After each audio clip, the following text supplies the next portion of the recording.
3억 2천. 당신 빚이요. 이제 그만 이혼해요. 아내가 검은 핸드백에서 서류를 꺼냈어요. 이혼 서류였습니다. 장례식장에서요. 20년 참았어요. 위자료 주세요. 목소리가 떨리지 않았습니다. 오히려 당당했어요. 유언장 낭독을 시작하겠습니다.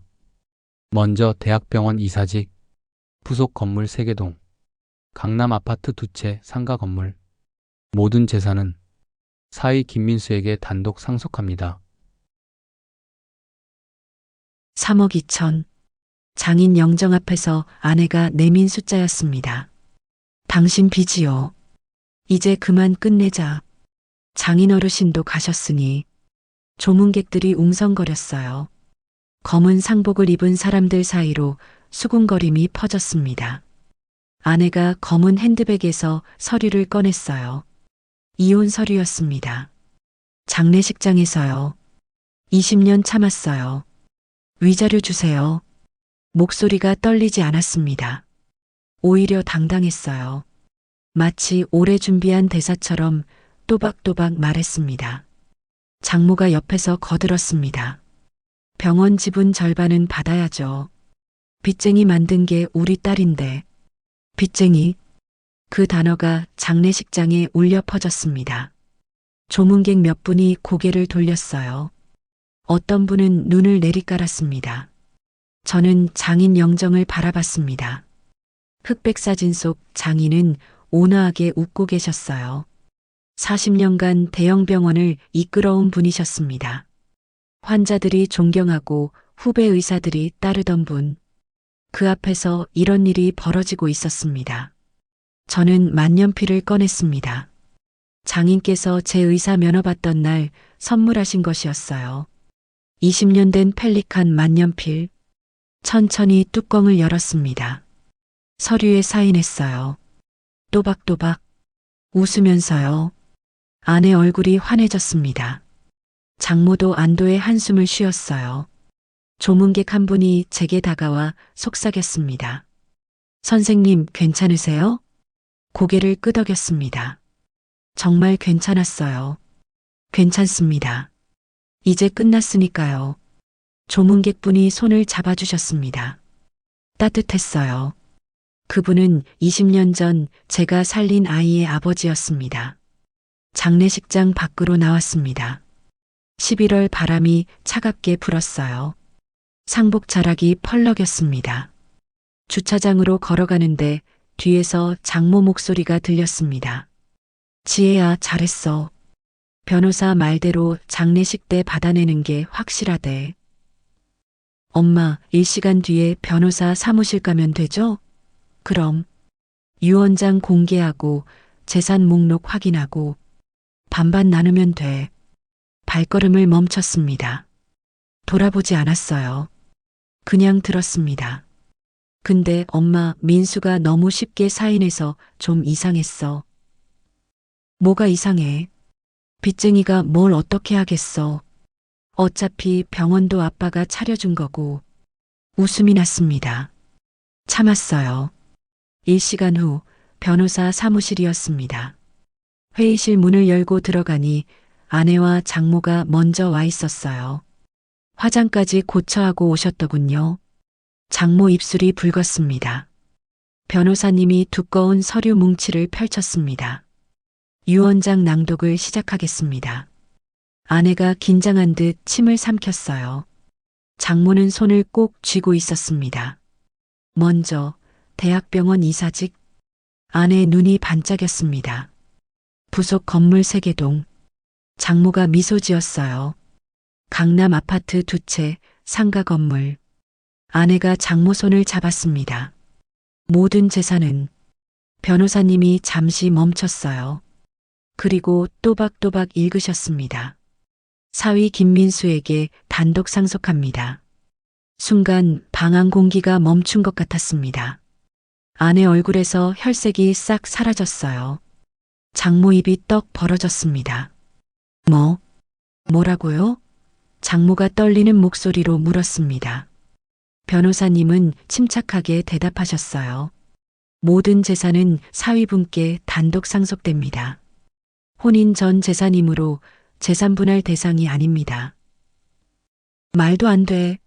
우리 딸은요? 유언자의 명확한 의사입니다. 아내가 의자를 붙들고 일어섰습니다. 이건 잘못된 거예요. 아빠가 그럴 리 없어. 변호사님이 다른 서류를 꺼냈습니다. 그리고 이건 김민수 선생님 측에서 준비하신 자료입니다. 테이블 위에 서류들이 펼쳐졌습니다. 카드 명세서였어요. 20년치, 에르메스, 샤넬, 루이비통, 빼곡한 숫자들, 혼인 기간 중 발생한 3억 2천만 원의 빚은 부인의 과소비가 원인입니다. 따라서 재산분할 청구가 불가능하며 변호사님이 말을 이었습니다. 오히려 김민수 선생님 측에서 정신적 피해에 대한 보상을 청구할 수 있는 상황입니다. 장모가 주저앉았습니다. 아내는 서류를 보더니 고개를 떨궜어요. 반박할 말이 없었던 겁니다. 저는 가방을 들고 일어났습니다. 이제 남이니까 손대지 마세요. 회의실을 나왔어요. 뒤에서 장모가 아내를 나무라는 소리가 들렸습니다. 이게 다 내 잘못이야. 명품이나 사대면서 문을 닫았습니다. 복도를 걸으며 창밖을 봤어요. 하늘이 맑았습니다. 장인께서 지켜보고 계실 것 같았어요. 장인 어르신, 이제 시작입니다. 집으로 돌아왔습니다.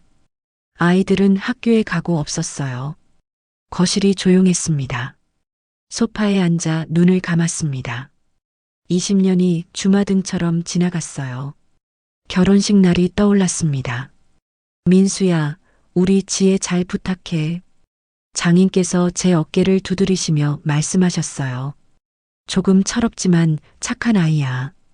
넌 좋은 의사가 될 거야. 내가 보장해. 믿어주셨습니다. 그래서 병원 개원 자금을 대주셨어요. 강남의 자리도 알아봐 주셨습니다. 사위 성공하는 게 내 기쁨이야. 고마웠습니다. 결혼 3년 차였습니다. 아내가 집에 명품 가방을 들고 왔어요. 에르메스 버킨백. 오빠 예쁘지?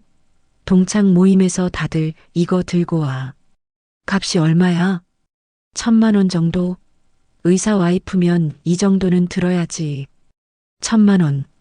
그날 제가 진료한 환자가 50명이었습니다. 한 명당 진료비가 평균 2만 원. 100만 원을 벌기 위해 하루를 일했어요. 그 10배였습니다.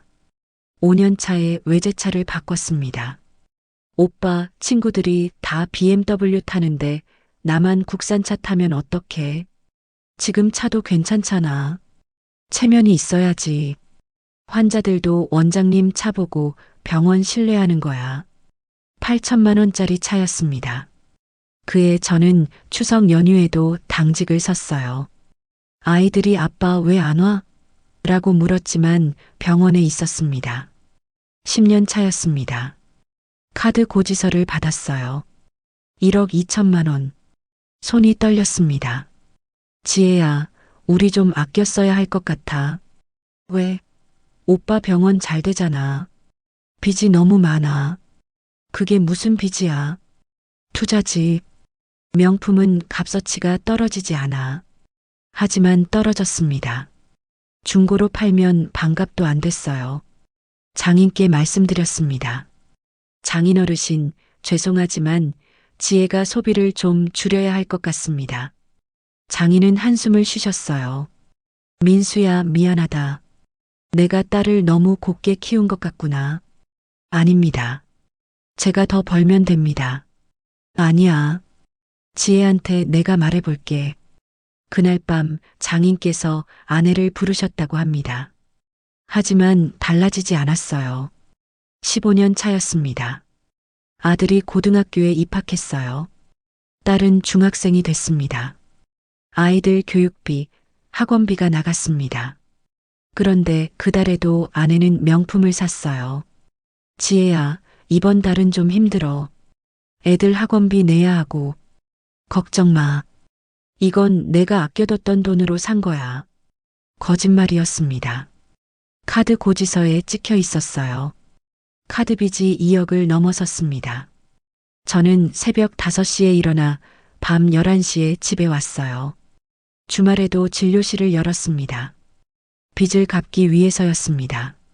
아이들이 아빠 우리랑 놀아줘라고 해도 다음에라고 대답할 수밖에 없었어요.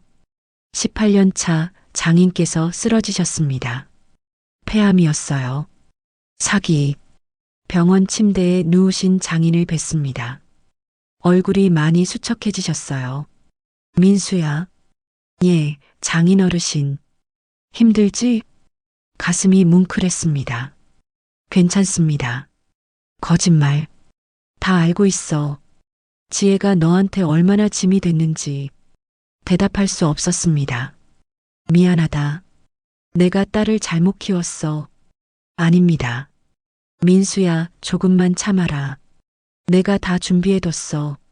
무슨 말씀이신지 곧 알게 될 거야. 넌 자유로워질 거야. 무슨 뜻인지 몰랐습니다. 20년 차 3개월 전이었습니다. 장인 병실에 혼자 계셨어요. 아내는 백화점에 갔습니다. 아빠 면회는 내일 갈게라고 했어요. 저는 퇴근 후 병실로 갔습니다. 민수야, 이거 받아. 봉투를 주셨어요. 이건 내가 죽고 나서 열어봐. 그리고 변호사 이름이 적혀 있어. 그분한테 연락해. 장인 어르신, 무슨 말씀을. 괜찮아. 난 이미 다 정리했어. 넌 아무 걱정 말고. 장인 손을 잡았습니다. 여전히 따뜻했어요. 고마웠어, 민수야. 20년 동안 정말 고생 많았다. 눈물이 났습니다. 장인 어르신, 지혜도 언젠가 알게 될 거야. 내가 얼마나 좋은 사람인지. 그게 마지막 대화였습니다. 2주 후 장인은 돌아가셨어요. 그날 새벽 병원에서 연락이 왔습니다. 아내한테 전화했어요. 여보, 장인 어르신이 위독하시대. 병원으로 가야 할 것 같아. 나 너무 피곤해. 내일 아침에 갈게. 하지만 오빠 혼자 먼저 가 있어. 전화가 끊겼습니다. 혼자 병원으로 달려갔어요. 장인은 이미 눈을 감으셨습니다. 차가운 손을 잡았습니다. 장인 어르신, 저 왔습니다. 대답이 없었습니다.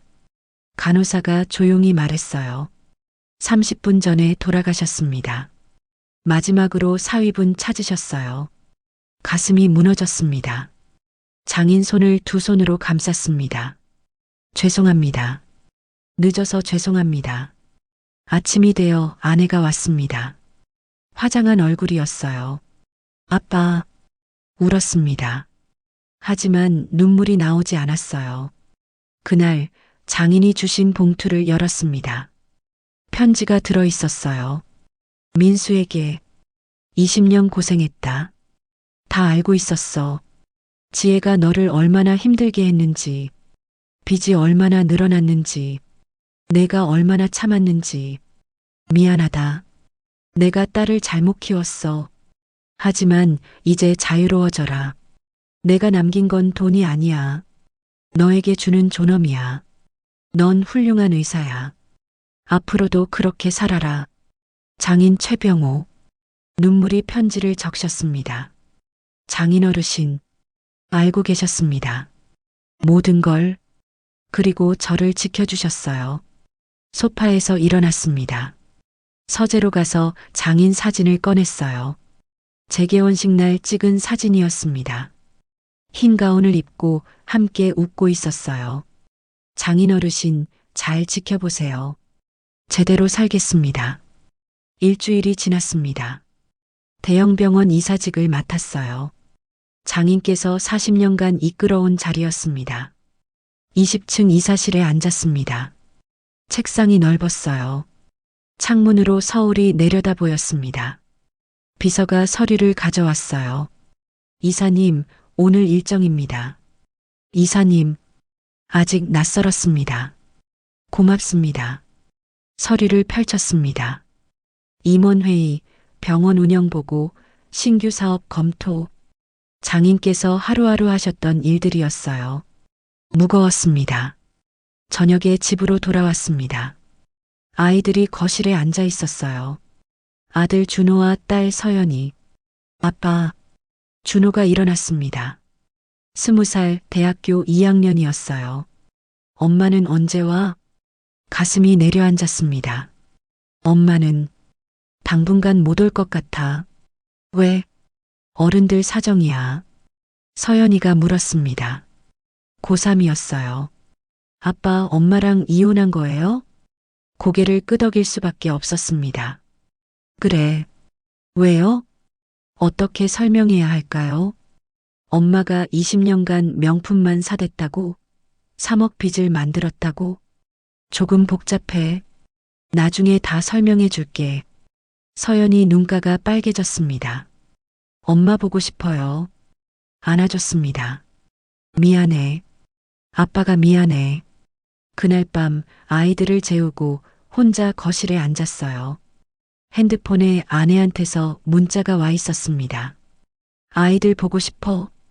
한 번만 만나게 해줘. 답장하지 않았습니다. 다음 날 아침이었습니다.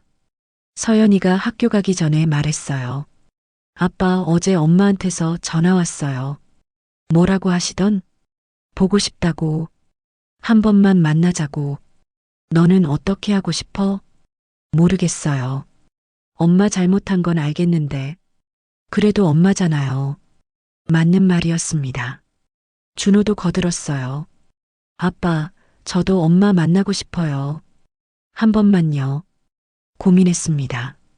조금만 기다려라. 시간이 필요해. 아이들이 학교에 간 후였습니다. 장모한테서 전화가 왔어요. 받지 않았습니다. 문자가 날아왔습니다. 우리 딸 때문에 아이들까지 고생하게 하지 마세요. 삭제했습니다. 오후에 병원에서 일하고 있을 때였습니다. 비서가 들어왔어요. 이사님, 로비에 손님이 오셨는데요. 누구죠? 전 이사님 부인분이라고. 아내였습니다. 올라오지 못하게 해주세요. 알겠습니다. 하지만 10분 후 비서가 다시 들어왔어요. 이사님, 로비에서 계속 기다리신다고. 한숨을 쉬었습니다. 알겠습니다. 회의실로 안내해 주세요. 회의실로 내려갔습니다. 아내가 앉아 있었어요. 초췌해 보였습니다. 명품 가방 대신 평범한 가방을 들고 있었어요. 무슨 일이에요? 아이들 좀 만나게 해줘. 안 됩니다. 한 번만. 제발. 지혜 씨는 20년 동안 아이들보다 명품이 더 중요했잖아요. 얼굴이 굳었습니다.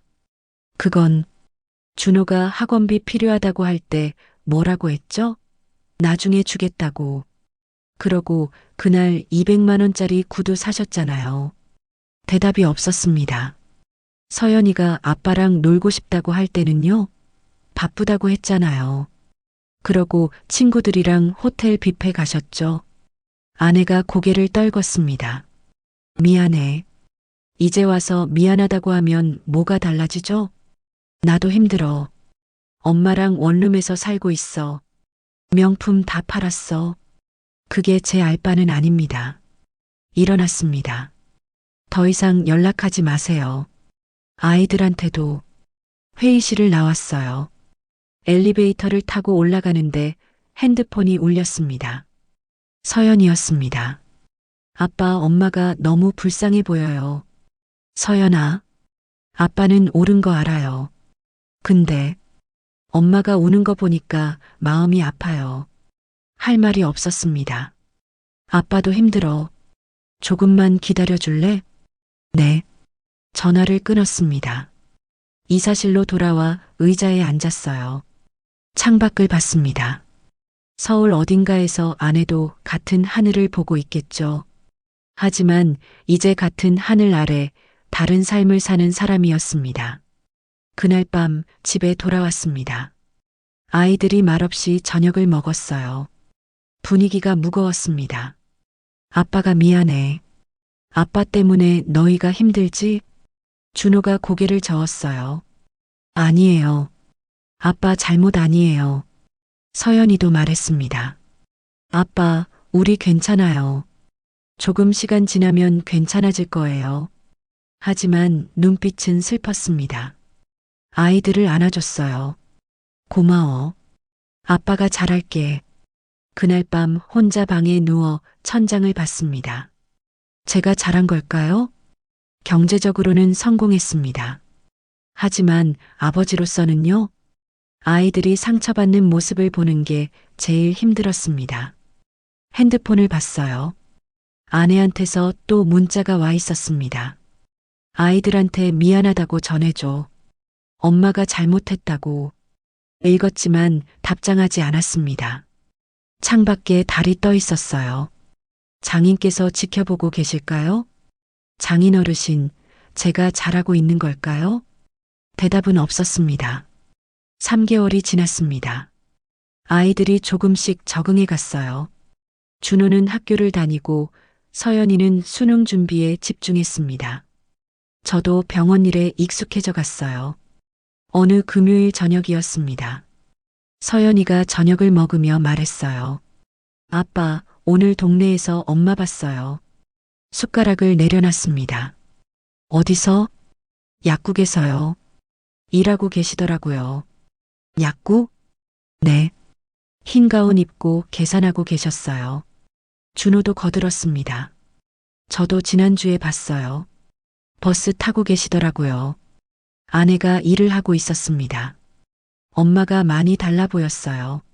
명품 가방도 안 들고 화장도 안 하고. 서연이가 조심스럽게 말했어요. 한번 만나봐 주시면 안 될까요? 고민했습니다. 조금 더 기다려보자. 주말이었습니다. 병원 앞 카페에서 커피를 사는데 누군가 뒤에 있었어요. 돌아봤습니다. 아내였습니다. 초췌했어요. 명품 대신 유니클로 옷을 입고 있었습니다. 화장기 없는 얼굴.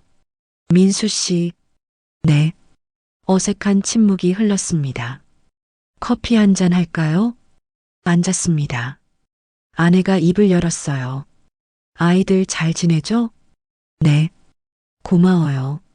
아이들 잘 돌봐줘서 제 아이들이기도 합니다. 맞아요. 커피를 한 모금 마셨습니다. 약국에서 일한다고 들었어요. 네. 3개월 됐어요. 힘들지 않아요? 괜찮아요. 일하니까 좋더라고요. 처음 보는 모습이었습니다. 미안했어요. 아내가 말했어요. 20년 동안 당신이 얼마나 힘들었을지 이제야 알았어요. 난 정말 몰랐어요. 내가 얼마나 이기적이었는지, 당신한테 얼마나 짐이 됐는지. 눈가가 붉어졌습니다. 명품 가방 다 팔았어요. 처음엔 아까웠는데 팔고 나니까 후련하더라고요. 그리고 병원 다니기 시작했어요. 쇼핑 중독 치료. 쇼핑 중독? 네. 의사 선생님이 그러시더라고요. 내가 아픈 거래요. 치료받아야 한다고. 처음 듣는 말이었습니다. 지금은 많이 나아졌어요. 백화점 근처도 안 가요. 명품 광고 보면 채널 돌려요. 진심처럼 들렸습니다. 왜 변하려고 해요? 아이들 때문이에요. 준호랑 서연이가 엄마 없어도 잘 지낸다는 거 알았어요. 당신이 잘 키우고 있다는 거. 그게 제일 슬펐어요. 엄마 없어도 괜찮다는 거. 내가 얼마나 필요 없는 엄마였는지 깨달았어요. 눈물이 떨어졌습니다. 그래서 변하려고요. 아이들한테 부끄럽지 않은 엄마가 되고 싶어요. 휴지를 건넸습니다. 늦었을까요? 모르겠어요. 솔직하게 대답했습니다. 하지만 노력하는 모습은 보입니다. 정말요? 고개를 끄덕였습니다. 조금씩 해봐요. 천천히. 고마워요. 자리에서 일어났습니다. 저 갈게요. 잠깐만요. 가방에서 뭔가를 꺼냈어요. 흰 천으로 쌓인 물건이었습니다. 이거 장인어르신 유품이에요. 당신한테 주라고 하셨대요. 천을 풀었습니다. 진료 가운이었어요. 장인께서 입으시던 것, 변호사님이 전해주셨어요. 장인 어르신 말씀이 딸도 이제 어른이 되어야 한다고 가슴이 뭉클했습니다. 이거 당신이 가지세요. 아니에요. 당신 거예요. 하지만 장인 어르신이 원하신 거예요. 당신이 달라지라고. 아내가 진료 가운을 받았습니다. 천천히 입어봤어요. 컸습니다. 난 아빠처럼 못 돼요. 아빠는 훌륭한 의사셨잖아요. 하지만 노력할 수는 있죠. 그럴게요. 노력할게요. 헤어졌습니다. 돌아서는데 아내가 불렀어요. 민수 씨. 네. 용서해 줄 수 있어요? 잠시 침묵했습니다. 용서는 했어요. 하지만 신뢰는 시간이 필요해요. 고개를 끄덕였습니다. 알겠어요. 기다릴게요. 집으로 돌아왔습니다. 아이들한테 말했어요. 오늘 엄마 봤어. 정말요? 서연이가 눈을 반짝였습니다. 많이 달라진 것 같더라. 일도 하고 치료도 받고. 그럼 우리 만날 수 있어요? 조금 더 지켜보자. 엄마가 정말 변했는지 준호가 물었습니다. 아빠는 엄마 용서했어요? 응. 용서는 했어. 그럼 다시 같이 살 수 있어요? 그건 아직 모르겠어. 천천히 생각해보자. 그날 밤 장인 사진 앞에 섰습니다. 장인 어르신, 지혜가 변하고 있어요. 정말로. 사진 속 장인은 여전히 웃고 계셨습니다. 어떻게 해야 할까요? 다시 믿어도 될까요? 대답은 없었지만 마음 한편이 조금 가벼워졌습니다. 창밖에 별이 떠 있었어요. 시간이 답을 줄 겁니다. 6개월이 지났습니다. 서연이가 수능을 봤어요. 잘 봤다고 했습니다. 준호는 복학을 준비하고 있었어요. 아이들이 안정을 찾아가고 있었습니다. 어느 토요일이었습니다. 아빠, 오늘 저녁 같이 먹어요. 서연이가 말했어요. 그래, 뭐 먹고 싶어? 파스타요. 엄마가 좋아하시던 거. 엄마도 불러요. 안 될까요? 준호도 거들었습니다. 아빠, 6개월 됐잖아요. 엄마 정말 많이 변했어요. 고민했습니다. 그래, 한번 만나보자. 저녁 6시 집 근처 레스토랑이었습니다. 아내가 먼저 와 있었어요. 단정한 옷차림이었습니다. 명품은 하나도 없었어요. 안녕하세요. 앉으세요. 아이들이 엄마 옆에 앉았습니다.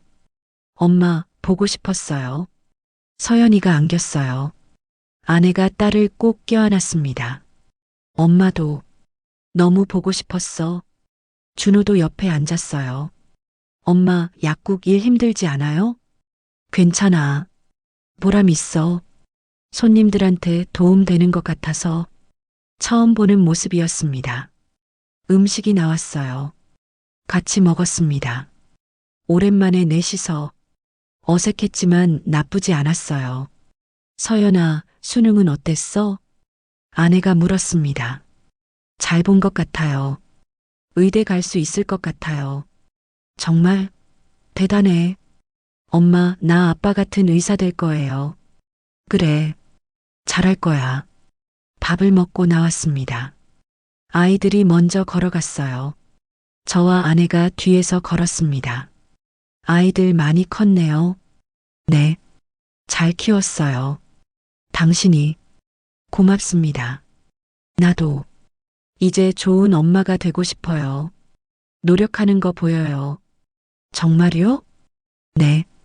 약국 일도 성실히 하고 치료도 꾸준히 받고 당신 덕분이에요. 제 덕분? 변호사님이 말씀하시더라고요. 당신이 제 치료비 대주신 거 몰랐다는 듯이 대답했습니다. 아이들 엄마니까요. 고마워요. 집 앞에 도착했습니다. 저 갈게요. 네. 돌아서려는데 서연이가 불렀어요. 엄마, 다음 주에 또 만나요. 그래도 돼요? 저를 봤습니다. 고개를 끄덕였어요. 네, 그러세요. 아내 얼굴이 환해졌습니다. 고마워요. 다음 주에 봐요. 아내가 떠났습니다. 아이들과 집으로 들어왔어요. 거실에 앉았습니다. 아빠, 엄마 많이 변했죠? 서연이가 물었어요. 그런 것 같아. 그럼 다시 같이 살 수 있어요? 할 말이 없었습니다. 아직은 모르겠어. 조금 더 지켜봐야 해. 알겠어요. 우리 기다릴게요. 준호가 말했습니다. 아빠, 엄마가 정말 노력하는 거 알아요. 우리도 봤어요. 그래. 네. 엄마가 달라졌어요. 진짜로 믿고 싶었습니다. 하지만 조심스러웠어요. 다음 주 토요일이었습니다. 또 같이 저녁을 먹었어요. 그 다음 주도 조금씩 자연스러워졌습니다. 3개월이 더 지났습니다. 서연이 대학 합격 발표가 났어요. 의대 합격이었습니다. 아빠, 붙었어요. 안아줬습니다. 잘했어. 정말 자랑스러워. 엄마한테도 알려야죠. 전화했어요. 엄마, 나 의대 붙었어. 전화 너머로 아내가 울었습니다. 정말? 축하해. 우리 딸 최고야. 그날 저녁 4시서 고깃집에 갔습니다. 서연이 합격을 축하하며 건배했어요. 우리 딸 좋은 의사 되겠네. 아내가 말했습니다. 엄마, 나 아빠 같은 의사 될 거예요. 환자들 잘 돌보는. 그래. 엄마도 응원할게. 준호가 말했습니다. 아빠, 엄마, 우리 가족 다시 시작할 수 있을까요? 침묵이 흘렀습니다. 저와 아내가 눈을 마주쳤어요. 조금씩 해보자. 제가 말했습니다. 시간이 필요해. 천천히. 아내가 고개를 끄덕였어요. 네. 천천히. 서두르지 않을게요. 하지만 가능성은 있어. 정말요? 네. 당신이 노력하는 거 보니까 눈물이 흘렀습니다. 고마워요. 기회 줘서. 다음 날 일요일이었습니다. 장인 산소에 갔어요. 4시서 국화꽃을 놓았습니다. 할아버지, 저 의대 붙었어요. 서연이가 말했어요. 잘 지켜봐 주세요. 준호도 저랬습니다. 아내가 무릎 꿇고 앉았어요. 아버지, 딸이 늦게 철들었어요. 미안해요. 그리고 울었습니다. 저도 저랬습니다. 장인어르신, 지혜가 변하고 있어요. 아이들도 잘 자라고 있고요. 바람이 불었습니다. 시간이 답을 줄 것 같습니다. 산소를 내려왔습니다. 하늘이 맑았어요. 아빠, 서연이가 제 손을 잡았습니다. 준호가 아내 손을 잡았어요. 넷이 손을 잡고 걸었습니다. 완벽하지는 않았습니다. 하지만 나쁘지 않았어요. 새로운 시작이었습니다. 차에 올라탔습니다. 백미러로 산소를 봤어요. 장인께서 지켜보고 계실 겁니다. 웃으며 장인어르신 지켜봐 주세요. 잘할게요. 시동을 걸었습니다.